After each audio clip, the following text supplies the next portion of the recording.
Welcome in, everybody, to another episode of Over the Net. Today, we have Mizzou middle blocker Regan Haith with us. Regan, how are you doing today? I'm doing great. How are you?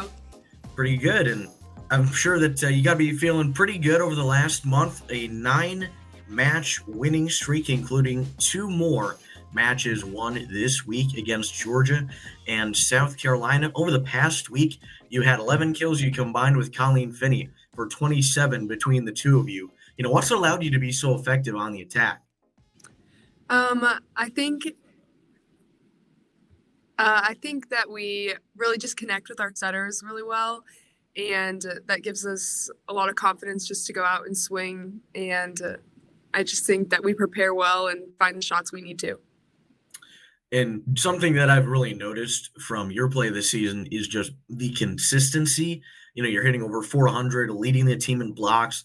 It seems like whenever I look at, the box score for a particular match, you've always got like at least 3, 4, 5 blocks, at least like 4 or 5 kills at a really efficient clip. What's allowed you to be not only that efficient, but also that consistent? I think we practice really hard on just coming in with the same mindset every single day. And, I try to do my job as best as I can. And I think that the training that we do just allows me to perform at my best. And then something that was really noticeable out of that South Carolina match, the team ending up with 11 blocks, a season high, the first time that the Tigers were in double digits this year. What was the key to success that allowed you to really get that block total up in that match in a way that you haven't before? I think the whole week of practice we're really working on, pressing back into the court and working on our trail hand, especially for middles. So just focusing on that the entire week, I think allowed Colleen and I just to go out and ball and just play really well with, just a lot of confidence. And is that something that you're expecting to be kind of an emphasis for the team moving forward to the end of the season, or something that you're, expecting to continue? Yeah, I think we always want to get as many blocks as we can. And I think just watching a lot of film and just going right at the right spot just allows us to do that. And then not only the South Carolina match, but impressive performance against Georgia as well, going up against one of the best in the SEC, and Sophie Fisher ended up limiting her to 9 kills on only a 150 hitting percentage. How did you game plan to shut her down, and then how did you implement that? I think the whole week of practice, our coaches do a really good job at imitating the players. So I remember Cole and Wendell, we would always have them on the opposing side of the net, just imitating her. So we were really ready to see where she hits, and just being able to work around that really helped us to stop her. And then I think that, you talk about the assistants, every assistant on the team and Coach Sullivan herself as well played either collegiate and or professional volleyball. How big of a benefit is it in practice and elsewhere to have that professional experience? I think it's huge, and especially for RAL, our middle coach. I think it's just a huge experience and just blessing that we get to see her and every single thing we do in film, and she just always helps us to see the game differently because she played at it, and I think she just really does a great job at breaking down the game. And I think all of our coaches really just break down the game really well for us. Yeah, Coach Ariel Wilson, 4-time national champion on maybe the greatest dynasty ever in college volleyball.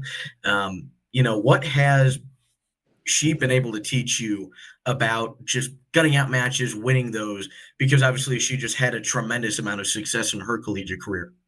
Yeah, I think she really emphasizes on her transition and just always being available. And she's taught me so much since I've been here, since I got here in January. So I think transition is a big thing, and just helping us find ways to score differently. She really helps us a lot with that. And then, we've talked about the defense, but that's really been, for me, the storyline of this winning streak. You look at statistics wise, opposing hitting percentage, we're kind of towards the bottom of the SEC at the beginning of conference play, but now you're fourth in the conference in opposing hitting percentage during SEC matches, which is obviously a massive improvement. What's led to that change? I think, our defense, I feel like we train that the most in our gym. We always want relentless effort, and it's just a crazy amount of digs in our block. And I think our just backcourt does a great job at just digging everything. And our coaches do a great job of scouting that and telling them where to go. So I think it's just an all-out effort. And then outside of the defense, what do you think has been the biggest change in this team from the beginning of the year to now?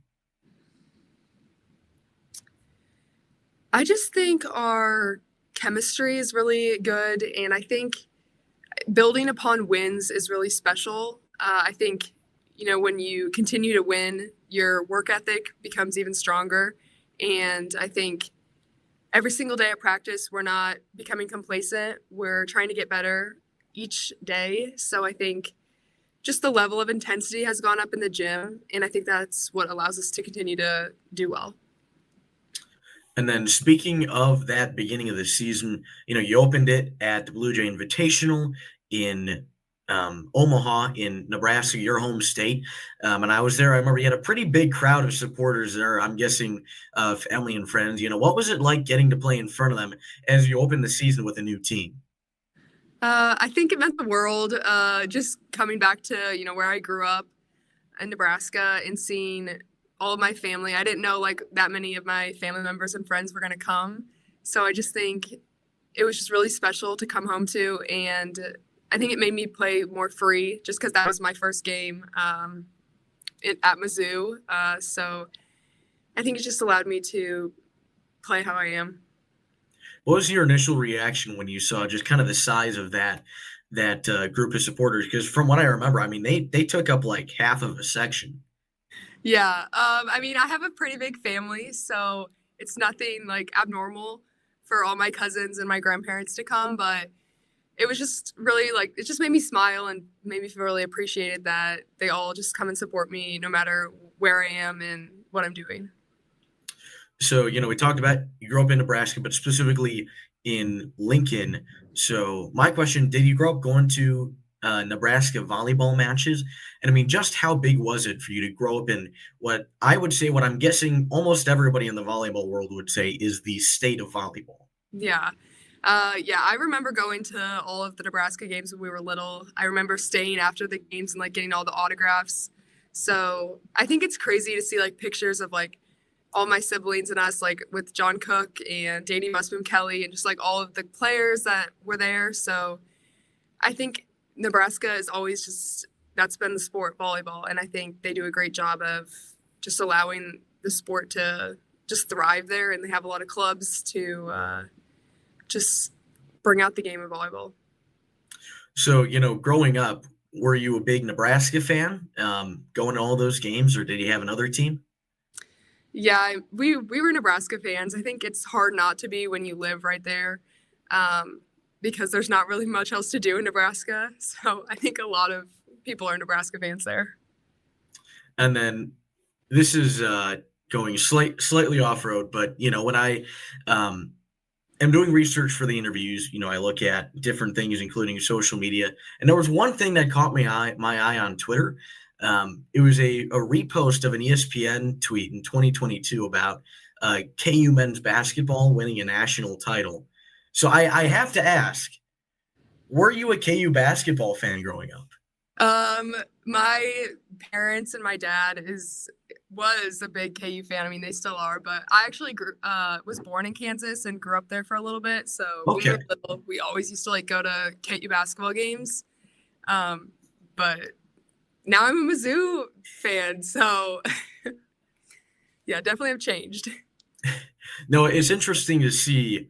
There are a couple of people I feel like on the team that have some KU connections, which has kind of been interesting. But the other one I found, which was interesting, was I think it was the first two posts you ever had were about Zendaya, and Wizards of Waverly Place. So, were you a big Disney Channel kid growing up, and what was your favorite show? Yeah, I was a big Disney Channel fan when I was younger. I think my favorite show was probably Wizards of Waverly Place. Just a classic one. And then, I believe Selena Gomez was the main person in that, right? So, Yeah, have you followed any of other acting stuff like Only Murders in the Building? I haven't watched that, but I've heard it's really good. It is, yep. Yeah, it's a good one. But moving towards the academic side of things, so it looks like majoring in business or accounting. What led to your interest in that field? I think, I'm kind of creative, so I wanted to go into something a little more broad because I didn't really know what I wanted to be when I was just entering college. So my major right now is business with an emphasis in marketing. So I think, the opportunities are endless in that. So I'm really just trying to figure out what sparks my interest and I don't know, seeing where that goes. And then, do you have a particular interest in like the marketing field? Are you looking to continue in sports after your career and go in a different direction? I haven't really decided on that yet. But I think marketing, or if I decide to continue to play volleyball, it just depends on what I decide in the upcoming months. And then, speaking of decisions, obviously you had a pretty big decision during the off season going into the portal. Can you tell us what your portal process was like? The decision to go into it, look at your options, and then what led you to Mizzou? Yeah.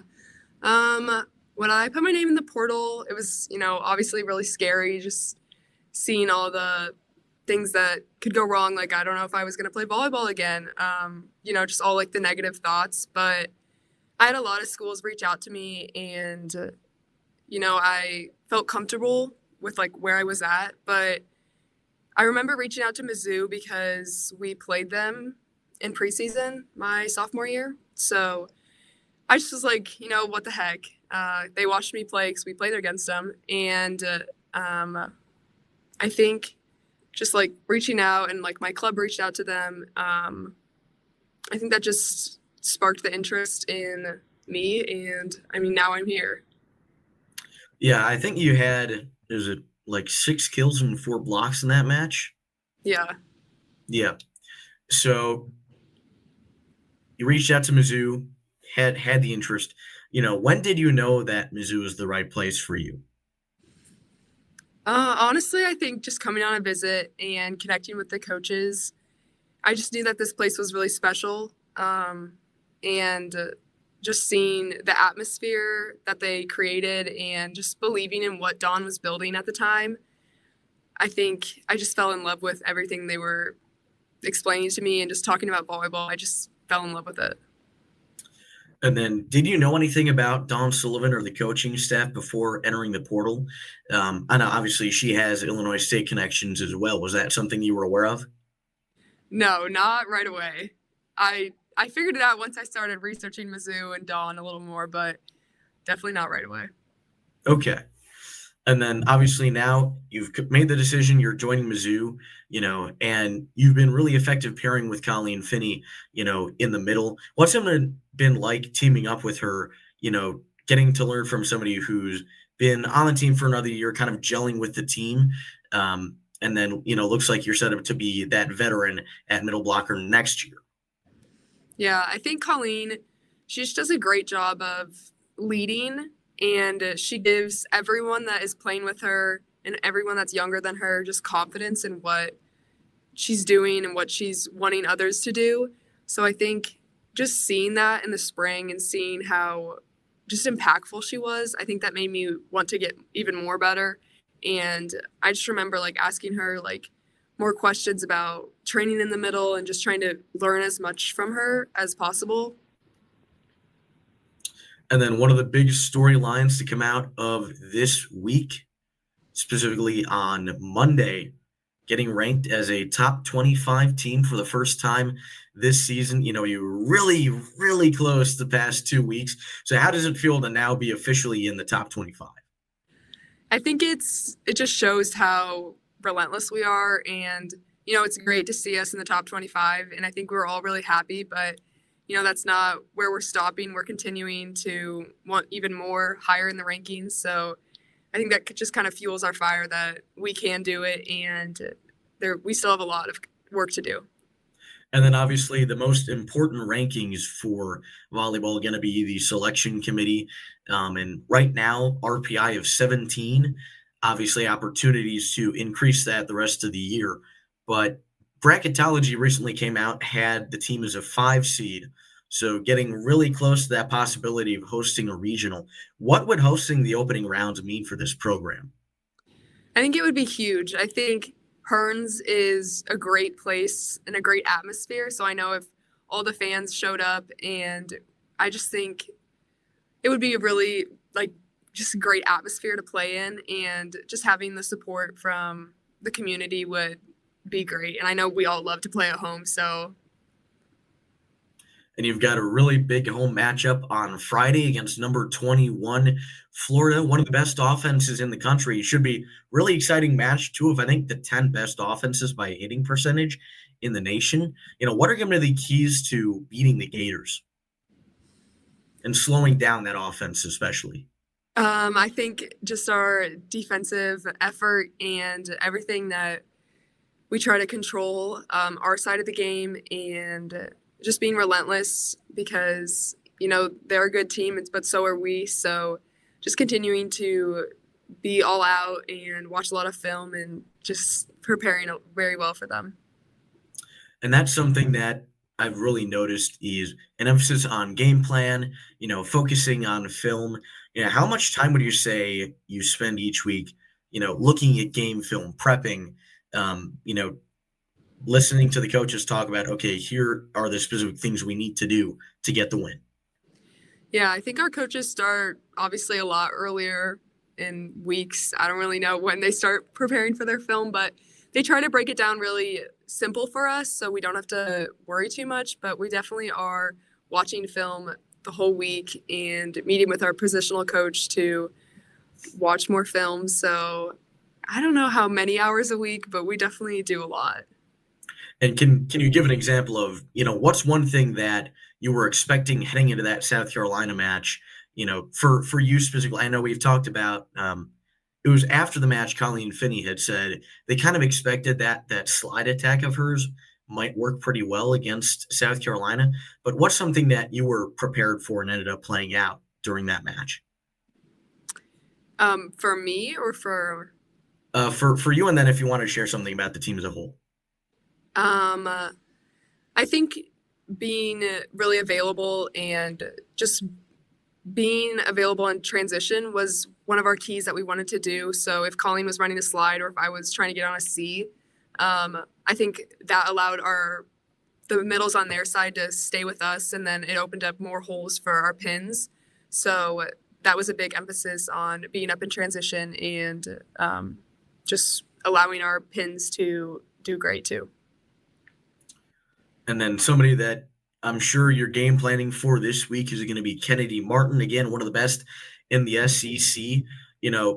What is it about going up against some of the best in the conference? You've seen Sophie Fisher already. You've seen McKenna Skinner, I believe, from Texas already.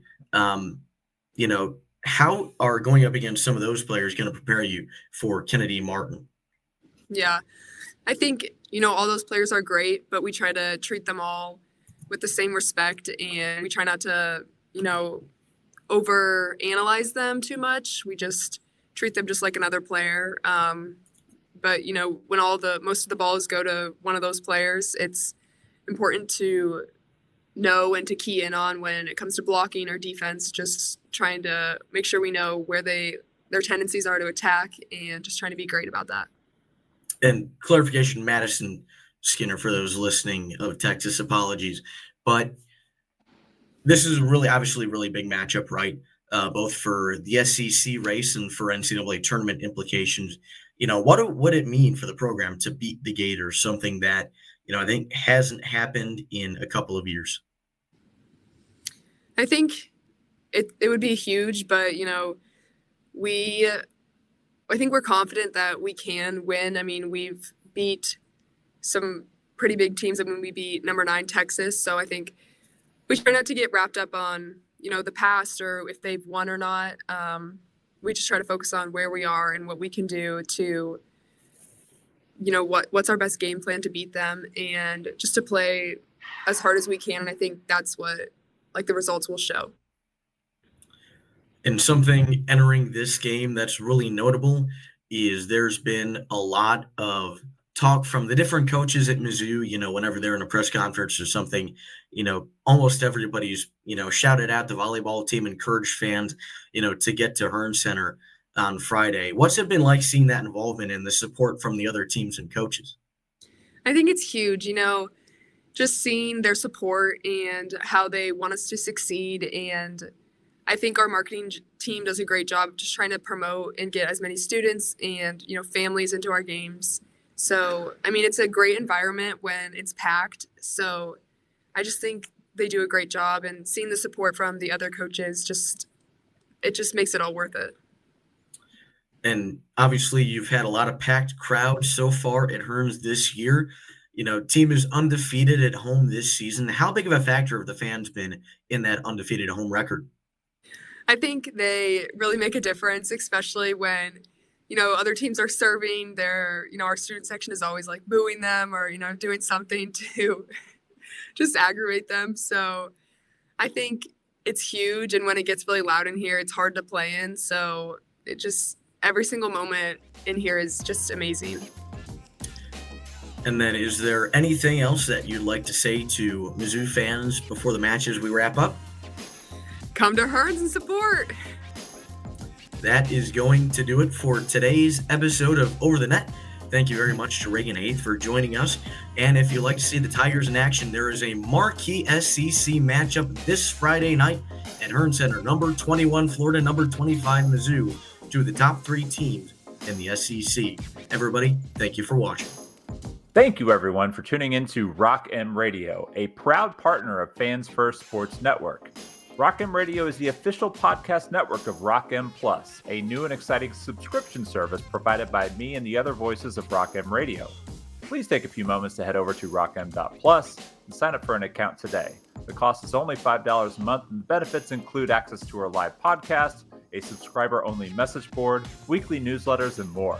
If you enjoyed this episode of Rock M Radio and would like to see more just like it beamed directly into your personal device, make sure to click the subscribe button below and tell your friends. Our podcast feed is available through the Apple Podcast app for iPhone, Google Podcast app for Android, whatever app you listen to your podcast. You can also find Rock M Radio on Spotify.